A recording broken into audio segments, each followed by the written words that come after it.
গল্প হলেও সত্যি চ্যানেলটাকে সাবস্ক্রাইব করুন আর বেল আইকনটা টিপুন নতুন এবং পুরনো ইউনিক মুভি এবং সিরিজের বেস্ট বাংলা এক্সপ্লানেশনের জন্য।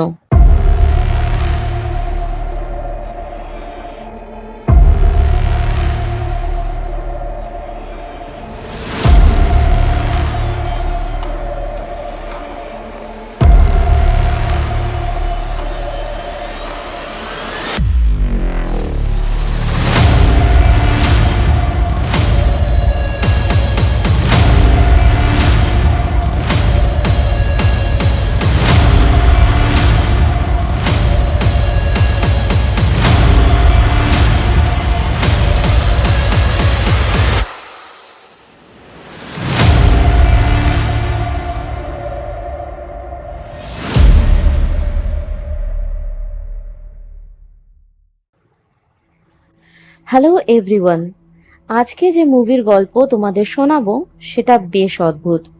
2018তে রিলিজড এই মুভির নাম সাসপিরিয়া, যার IMDb রেটিং 6.7 আউট অফ 10 এবং রটেন টমেটোজে 65% ফ্রেশ। 1977এও সাসপিরিয়া নামক একটি মুভি রিলিজ করেছিল, যেটার থেকে ইন্সপায়ার্ড হয়ে এই নতুন মুভিটা তৈরি হয়েছে। তবে এদের এন্ডিং দুটো বেশ আলাদা। এই মুভির প্রেক্ষাপট 1900 শতাব্দীর শুরুর দিকের জার্মানিতে। যাই হোক, আজ আর বেশি দেরি না করে শুরু করা যাক সিনেমার গল্প। সিনেমা শুরু হয় 1977-এর জার্মানিতে। এখানে প্যাট্রিশিয়া বলে একটা মেয়ে তার সাইকোথেরাপিস্ট ডক্টর কেম্পলারের সঙ্গে দেখা করতে যায়। এই সেশনে প্যাট্রিসিয়ার হাবভাব দেখে বোঝা যায় যে ওর মাথার অবস্থা ঠিক নেই। প্যাট্রিশিয়ার কথা অনুযায়ী কিছু ডাইনি ওর চোখ, কান, চুল নিয়ে নিয়েছে, যার জন্য ওরা ওর সব কথা জানতে পারে, শুনতে পায় আর ওর উপর সব সময় নজর রাখে। ও বলে ওরা মার্কোস বলে কাউকে ওর শরীরে ঢুকিয়ে দেওয়ার চেষ্টা করছে, যার জন্যই ওকে রোজ তৈরি করা হচ্ছে।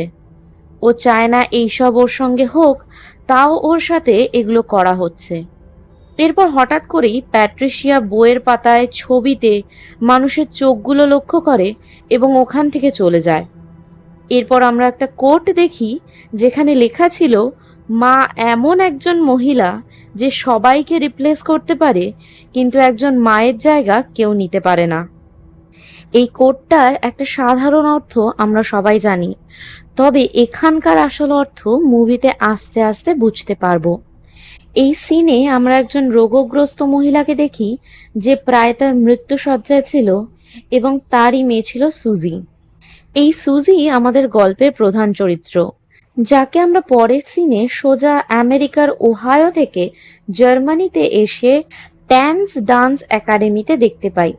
সুজি এখানের ব্যালে গ্রুপে ভর্তির জন্য অডিশন দিতে এসেছিল, কিন্তু ও ট্রেন্ড ডান্সার ছিল না বলে একাডেমির কিছু টিচার একটু ইতস্তত বোধ করছিল। তবে সুজি এই একাডেমিরই বড় একজন ডান্সার ভিভা ব্লাঙ্কের বড় ভক্ত ছিল। ও ব্লাঙ্কের সমস্ত ভিডিও দেখত এবং ওকেই ফলো করত।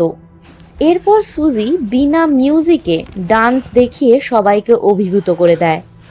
একাডেমির অথরিটির মিস ট্যানার সুজিকে ওদেরই ডরমিটরিতে থাকতে বলে, যেখানে সুজিকে প্যাট্রিশিয়ার রুমটাই দেওয়া হয়, কারণ প্যাট্রিশিয়া বেশ কিছুদিন ধরে মিসিং ছিল।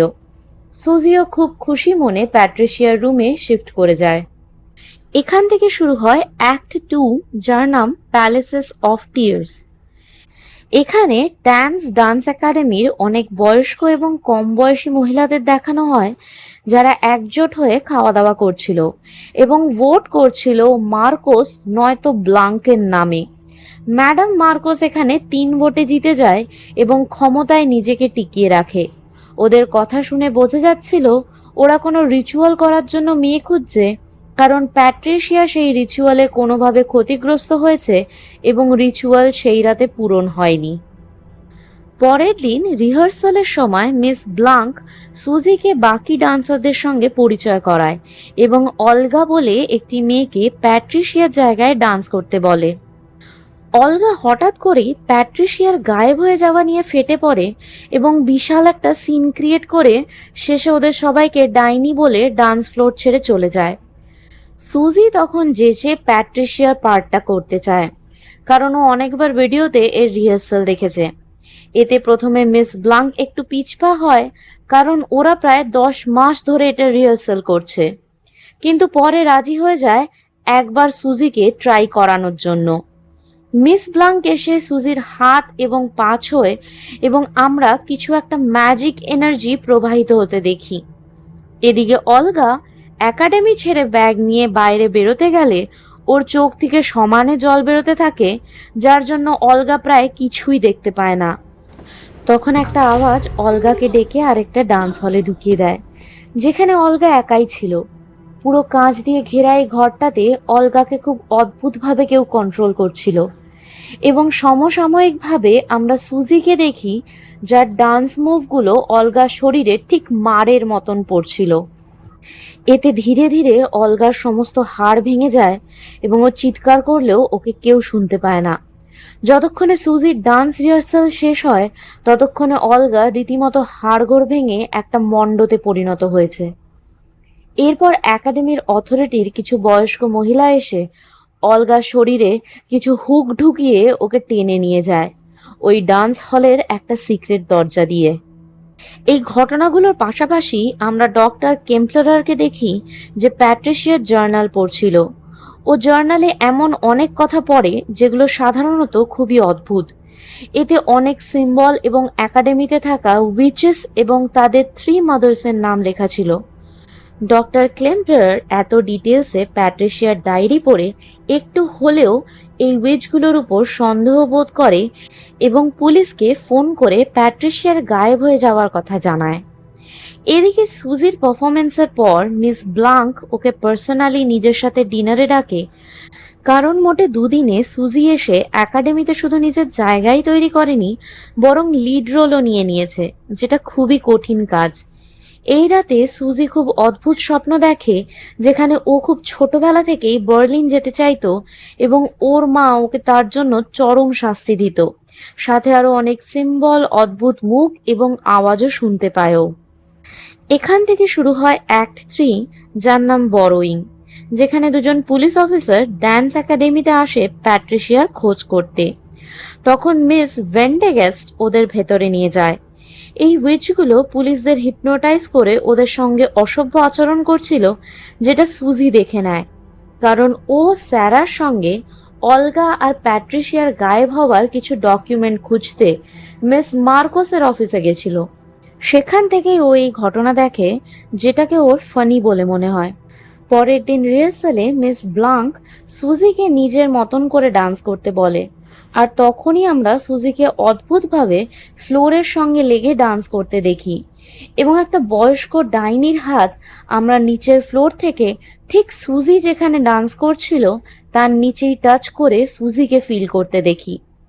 নেক্সট সিনে মিস ব্লাঙ্ক মিস ট্যানারকে বলে মার্কোসের এভাবে এত তাড়াতাড়ি সুজিকেও ক্লেম করা উচিত হবে না, কারণ প্যাট্রিশিয়ার ব্যাপারটা এখনো শান্ত হয়নি, আর সুজি আদৌ রিচুয়ালের জন্য তৈরি কিনা সেটাও বোঝা বাকি আছে। কিন্তু মিস মার্কোসকে এই একাডেমির সব উইচ ভোট করে জিতিয়েছিল, তাই অমত থাকলেও মিস ব্লাঙ্ককে মার্কোসের এই ইচ্ছা মাথা পেতে নিতেই হতো। এই রাতে সুজি আবার বিভিন্ন ধরনের অদ্ভুত সাংকেতিক স্বপ্ন দেখে, যেটা ব্লাঙ্কই ওকে দেখাচ্ছিল, এবং আমি জানি আমি কে বলে চিৎকার করে ওঠে। সারা এসে সুজিকে শান্ত করে আর ওর সাথেই ঘুমায়। এখান থেকে শুরু হয় অ্যাক্ট 4, টেকিং, যেখানে ডক্টর ক্লেম্পলার পুলিশ স্টেশনে যায় এবং সেই দুজন পুলিশকে ড্যান্স একাডেমিতে কি হলো জিজ্ঞেস করে। ও প্যাট্রিশিয়ার ডায়েরিতে লেখা মাদার মার্কোসের কথাও জিজ্ঞেস করে, কিন্তু দুজন পুলিশ অফিসারই ওকে সন্দেহের কিছুই দেখেনি বলে ওখান থেকে তাড়িয়ে দেয়। পরের দিন রিহার্সালের সময় আবার একটা কাণ্ড ঘটে। যখন সুজি ঠিক করে লাফিয়ে স্টেপ করতে পারছিল না বলে মিস ব্লাঙ্ক ক্যারোলাইনকে ডেকে স্টেপ দেখাতে বলে, এবং তারপর কিছুক্ষণ ক্যারোলাইনের দিকে একদৃষ্টে তাকিয়ে ও সুজির দিকে তাকায়, যেন কোনো পাওয়ার ট্রান্সফার করলো। এরপরে ক্যারোলাইন হঠাৎ মির্গি রুগীর মতন ছটকাতে থাকে এবং অসুস্থ হয়ে পড়ে। ঠিক এর পরের সিনে আমরা ডক্টর ক্লেম্পলারকে ড্যান্স একাডেমির সামনে দেখি এবং ও সেখান থেকে স্যারাকে নিয়ে যায় যাতে ও প্যাট্রিশিয়ার ডায়েরি দেখিয়ে স্যারাকে জিজ্ঞেস করতে পারে প্যাট্রিশিয়া কোথায় গেছে, এবং ও এই ব্যাপারে অনেক প্রশ্ন স্যারাকে করে। স্যারা তখন ওই ডায়েরি দেখে কিছুই বুঝতে পারে না এবং পুরো ব্যাপারটাকেই প্যাট্রিশিয়ার ডিলিউশন ভাবে। ও সন্ধেবেলা ডরমিটরিতে ফিরে আসে এবং সুজিকে দেখতে পায় না, কারণ তখনও মিস ব্লাঙ্ক সুজিকে ডান্স শেখাচ্ছিল। এদিকে আমরা একাডেমির সমস্ত উইচকে একসাথে ডিনার করতে বসতে দেখি, যখন ওরা আলোচনা করছিল যে প্যাট্রিশিয়ার বডি তৈরিই ছিল না মিস মার্কোসের ভেসেল হওয়ার জন্য, তাই ওদের এত তাড়াহুড়ো করা উচিত হয়নি। আসলে মিস মার্কোস একজন অনেক পুরনো ডাইনি, যার বর্তমান শরীর বয়স্ক এবং প্রায় মৃত্যুর দুয়ারে। তাই এই ডাইনিগুলো মিস মার্কোসের আত্মা এবং ওর কনসিয়াসনেস আগে প্যাট্রিশিয়ার ভিতর এবং এখন সুজির ভিতরে ট্রান্সফার করতে চায়, যাতে এই শক্তিশালী পুরনো ডাইনি মার্কোস এইভাবেই বেঁচে থাকে হাজার হাজার বছর ধরে। এই আলোচনাগুলো মিস গ্রিফিথ বলে একজনকে খুবই ডিস্টার্ব করছিল এবং আমরা মোটামুটি শুরু থেকেই ওনাকে ডিপ্রেসড দেখেছি। তাই মিস গ্রিফিথ হঠাৎ উঠে টেবিল থেকে ছুরি তুলে নেয় এবং নিজের ঘাড়ে বসে সুইসাইড করে। এদিকে ডক্টর ক্লেম্পারের কথাগুলো শুনে স্যারা সন্দেহের বশে প্যাট্রিশিয়ার ডায়েরির লেখাগুলো মনে করে এবং কাঁচের ড্যান্স হলের সেই সিক্রেট দরজাটা খুঁজে বের করে নেয়। ও দরজা দিয়ে নিচে বেসমেন্টে যায়, যেখানে অনেক অদ্ভুত স্কাল্পচার, একদম মানুষের মুখের মতন মাস্ক এবং একটা ছবি দেখতে পায় যেটার চারপাশে যেন শিরা উপশিরা চলে গেছিল। এই ঘরটা ভর্তি ছিল ডাইনি বিদ্যার জিনিস দিয়ে।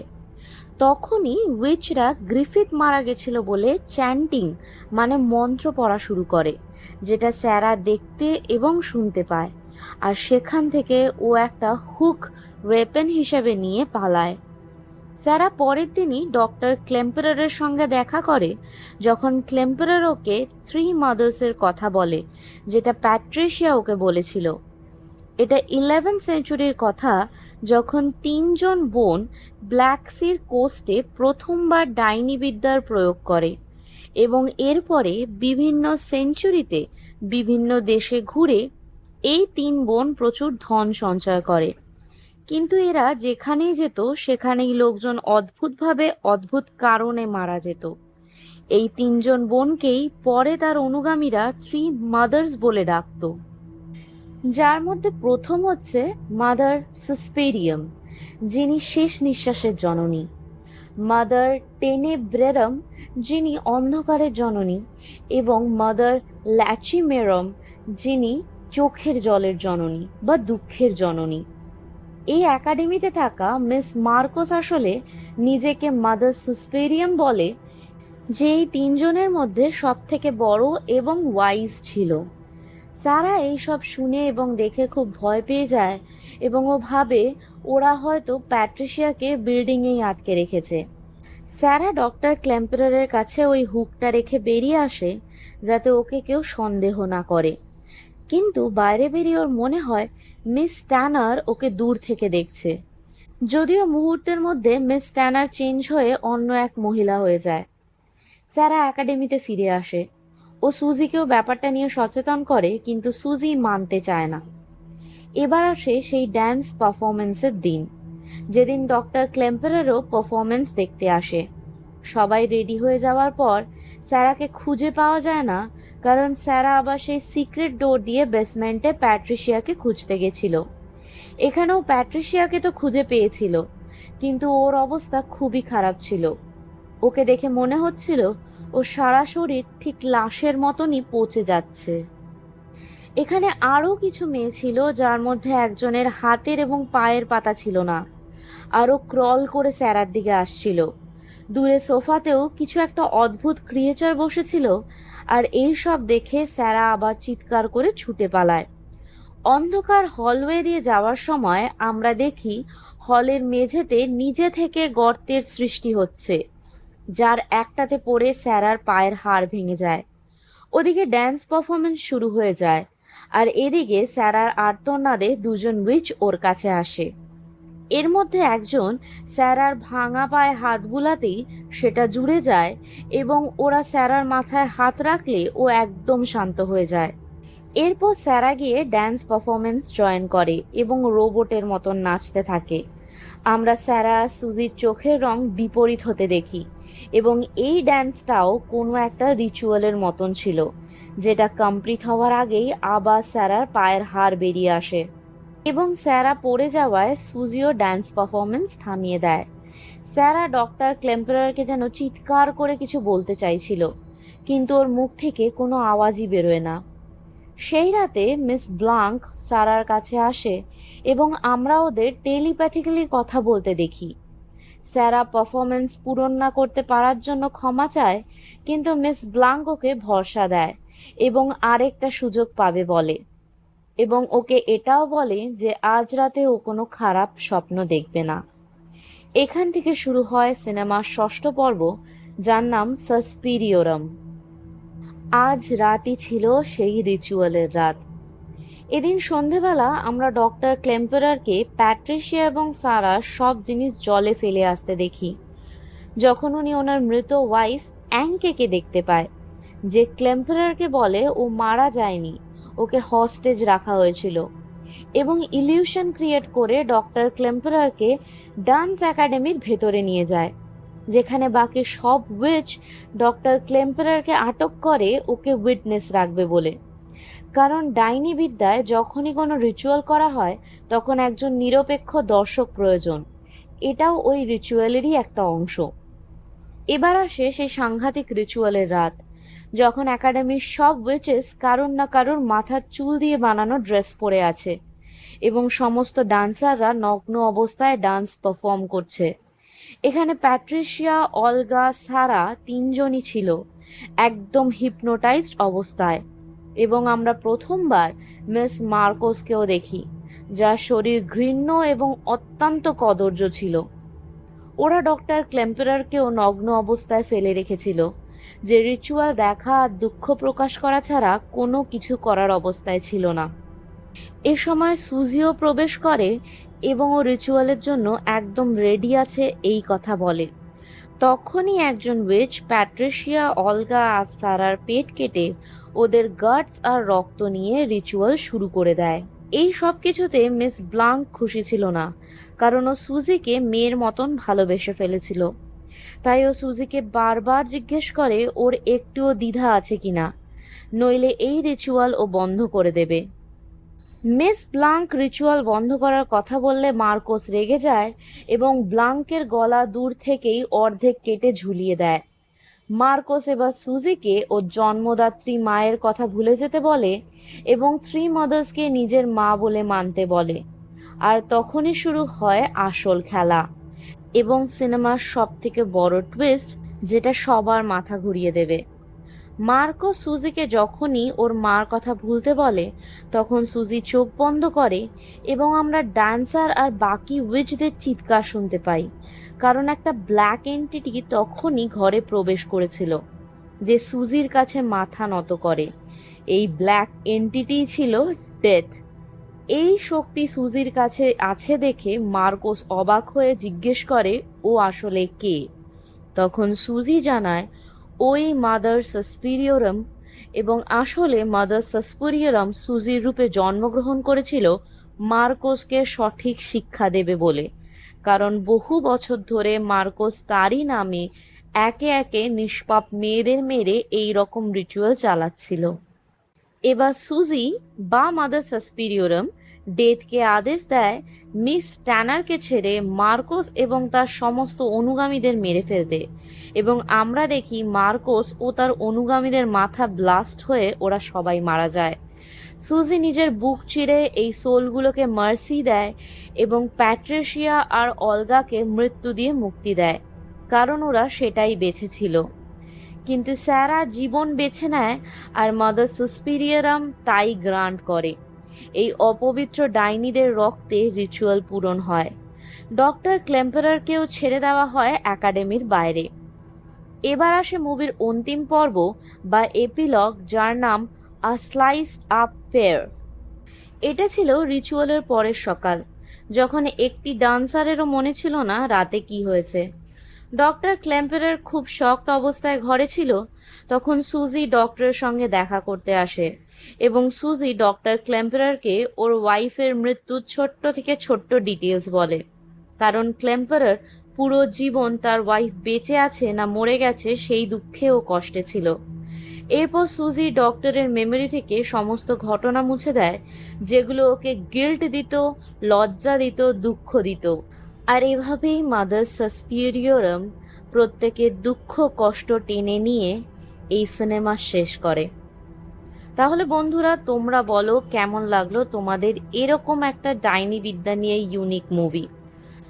পার্সোনালি আমার মতে এই মুভিটা বেশ ভালো ছিল, আর তোমরা এটা একবার দেখতেই পারো এবং শেষের টুইস্টটা অবশ্যই করে বেশ মজাদার। যাই হোক, আজ তবে এটুকুই। সবাই ভালো থেকো, সঙ্গে থেকো এবং লাইক, সাবস্ক্রাইব আর শেয়ার অবশ্যই করে দিও। আজ তবে আসি। Thanks for watching.